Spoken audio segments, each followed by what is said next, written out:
Falk has served as a member of several independent international commissions devoted to the public order of the oceans, the Kosovo War, and the international law rights of Catalonia. He's also participated in several civil society tribunals dealing with issues of war and peace and individual accountability for upholding international law. He is a prolific author and editor, and I would like to share with you a few of the many titles of his published books. The Status of Law in International Society in 1970. This Endangered Planet, Proposals for Human Survival, 1972. And then leaping way forward to 2016, Power Shift on the New Global Order, Revisiting the Vietnam War, Selected Writings and Interpretations of Richard Falk in 2017, and Palestine's Horizon Towards a Just Peace, 2017. I was also very interested to read that Richard Falk has published a book of poems entitled Waiting for Rainbows in 2016. And he has been nominated annually for the Nobel Peace Prize every year since 2008. Exactly.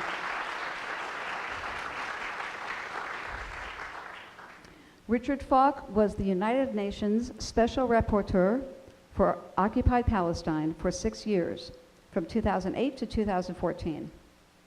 In 2017, he and Dr. Virginia Tilley were commissioned by the UN Economic and Social Commission for Western Asia to prepare the report entitled Israeli Practices Towards the Palestinian People and the Question of Apartheid, a report that generated considerable controversy and worldwide discussion.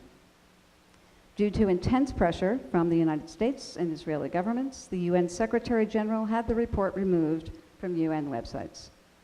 But the world has the report, and the discussion of apartheid in Israel-Palestine is not going to end. We are so very pleased and honored that Professor Falk has come this evening to speak with us about that United Nations report. Please join me in giving a very warm welcome to Richard Falk.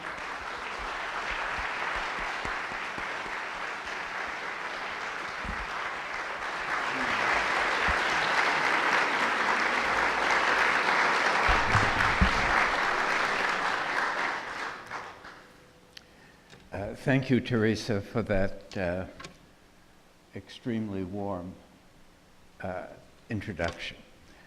And it's a particular pleasure for me to speak here under the auspices of the United Methodist Church for the Holy Land Task Force and for the Los Angeles chapter of Jews for Peace. They're both organizations I respect greatly. Also, I want to thank all of you for coming and to the other sponsoring groups. It's encouraging that there is this sense that we can't be silent and passive about the suffering that has been inflicted for so many decades on the Palestinian people. It is time to be as active as possible. I often quote the Jewish philosopher Abraham Heschel, who said, "Few are guilty, but all are responsible."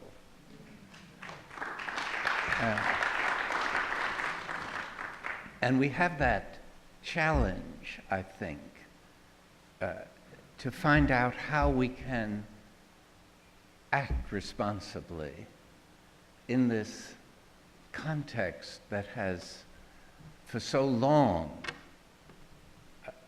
inflicted severe suffering on a people who were dispossessed from their own homeland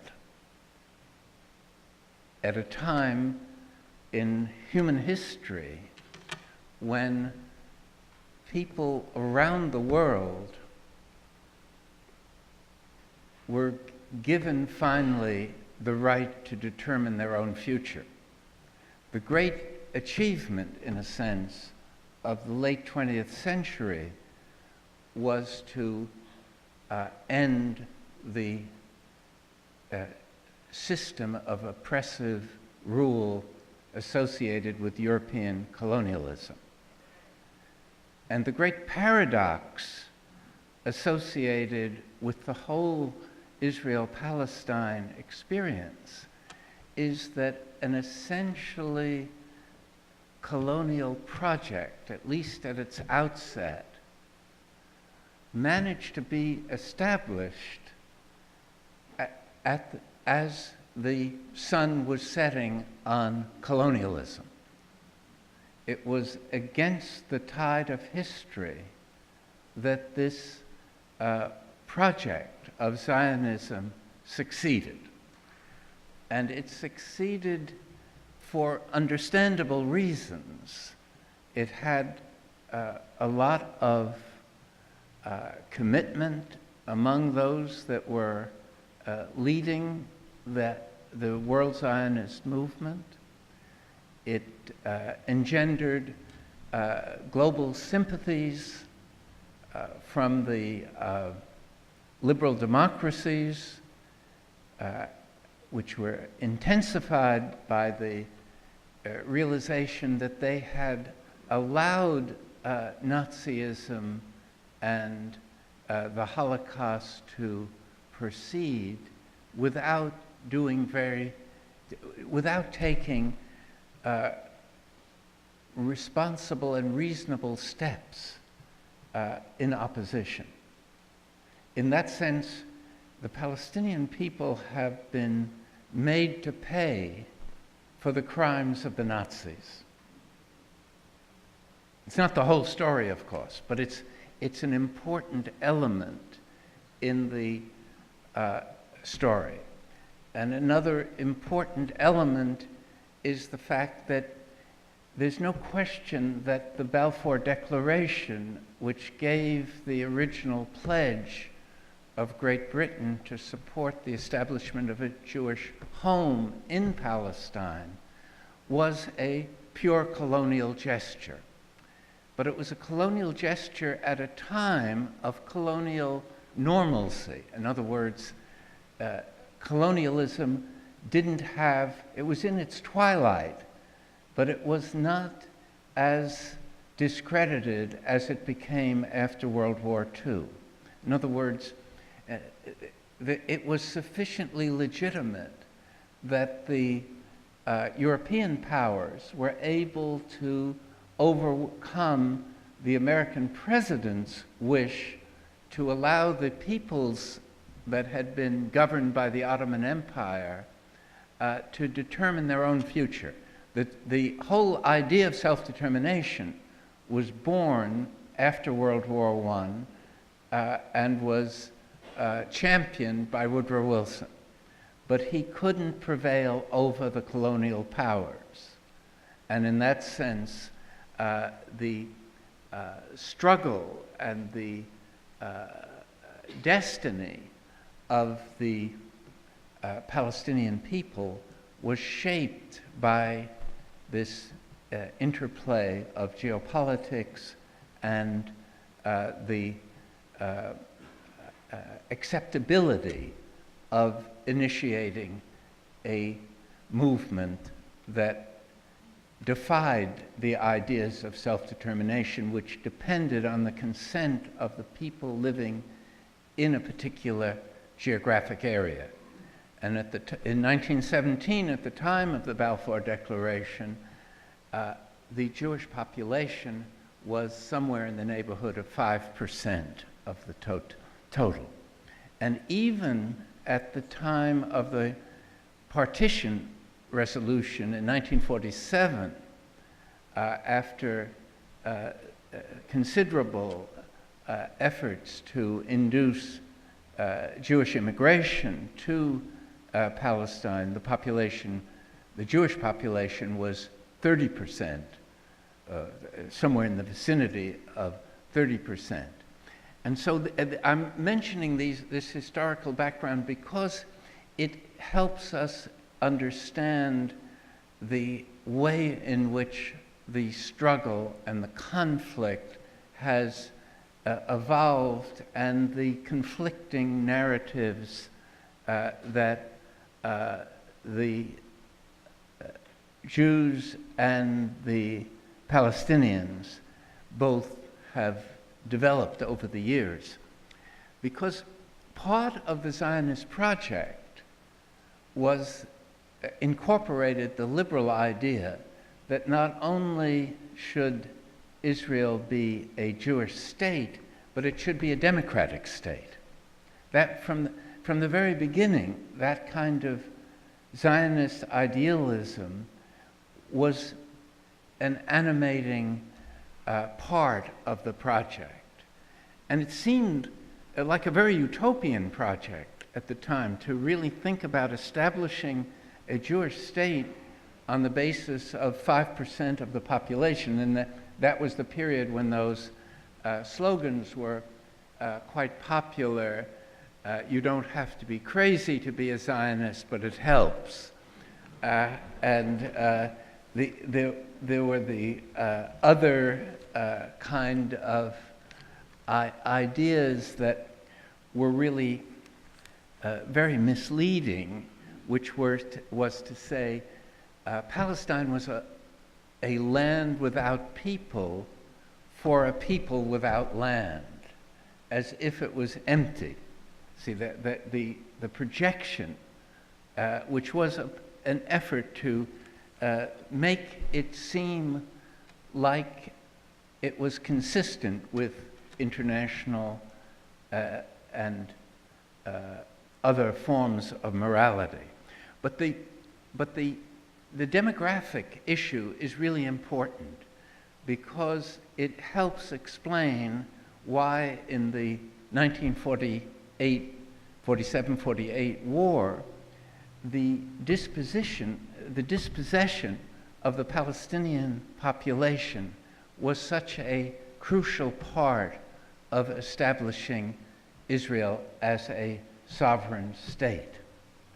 And as you know, for the Palestinians, that was the catastrophe, the Nakba, which for most Palestinians is not an event but a process, continuing catastrophic process of dispossession and domination. And why that dispossession was integral to the Zionist project was that was the only way to establish a majority Jewish population within the biblically promised land of Israel. And so from the very beginning, there was this tension between being a democratic state and somehow displacing and suppressing those that lived in that society. See, and that's the puzzle that morally motivated and politically sensitive Israelis have been addressing ever since the founding of the country. And as the situation has evolved and as the more Orthodox Jews have gained in influence within Israel, and the right wing has gained more, and the geopolitics of the region and of the world has allowed Israel to do what it wants, it no longer feels the pressure to come to terms with this other forgotten dimension of morality. The one dimension is to be a legitimate state that is democratic toward its own population. The other is to find a just solution for the Palestinian people, some kind of political compromise, and whether that involves one secular state or two states living next to each other is for the peoples to determine, and is less important than the issue of saying that there is no solution that doesn't involve a sustainable peace based on justice and the implementation of the rights of the Palestinian people under international law that have been denied all these decades. Now, that's a very long preface to the focus of my remarks tonight, which is on this report that caused such a firestorm when it was released. This was a report of, as Teresa mentioned, of the UN Economic Social Commission for West Asia, ESQA, as it's called in UN jargon, that was released last March and immediately was attacked by the US ambassador, Nikki Haley, and the Israeli ambassador, Danny Danon. And the report wasn't attacked substantively. The authors of the report, it was a real kill the messenger, don't address the message, was the response. And there was no effort to understand the report or to perceive it as it was intended to be a academic study of this very sensitive but crucial issue. It was treated as anti-Semitic slander, and it was an occasion for UN bashing that led to the new UN Secretary General being under severe pressure to repudiate the report or face funding sanctions by the US and Israel, I suppose. What happened after that was that the Secretary General instructed the director of ESQA to withdraw the report from its website, not to repudiate the media has treated it as repudiate the report. He didn't do that. He said, remove it from the website. And the director of ESQA, Rima Khalaf, refused to do that and resigned on principle, which is quite rare in international civil service, and it was done out of her deep commitment. I know her quite well, and she's a person that cares for the truth and wanted this issue to receive the attention that she felt it deserved, and the council felt it deserved. And it's interesting, again, all the attention was given on Haley's attack, the Secretary General's initiative, and the fact that the report was, in the media's terms, repudiated, but actually just removed from the website. In fact, the Council of ESQA, which consists of 18 Arab countries, unanimously endorsed the report and recommended that it guide other parts of the UN system in addressing these issues. So it has a very kind of ambiguous status within the UN system. Let me just say a few things about it. The most obvious feature of it was that it was an academic study commissioned by ESQA and released with a disclaimer indicating that it was not a UN report or a UN document, and that the views, the usual disclaimer that the views of the report were those of its authors and shouldn't be attributed to the UN as an organization. That disclaimer was completely ignored. A further, I think, interesting element here is that contrary to the impression created by the expressions of moral and political outrage, that such a word, the word apartheid, is treated as next to genocide, as the most kind of inflammatory word. So it was the word itself that generated some of this backlash. But what is interesting, and probably is not known so widely as it should be, this anxiety about apartheid is something that in the Israeli internal discourse, especially in Hebrew, is very familiar to Israelis. None other than David Ben-Gurion warned Israel that if it didn't get rid of the territories it occupied in 1967, it would, in his words, become an apartheid state.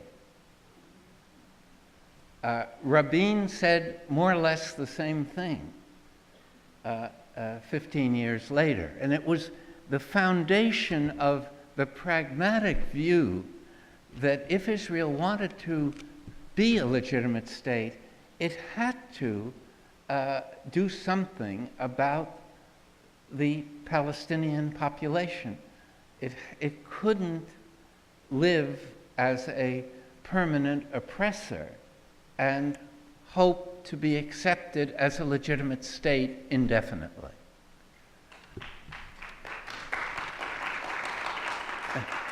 And more recently, less respected Israeli figures like Olmert and Barak, both of whom were prime ministers at one point, also said that they sort of warned Israel if it didn't find a political solution, the future meant apartheid. So here's the kind of sinister element in this attitude toward the word apartheid. In the internal Hebrew discourse, it's quite familiar.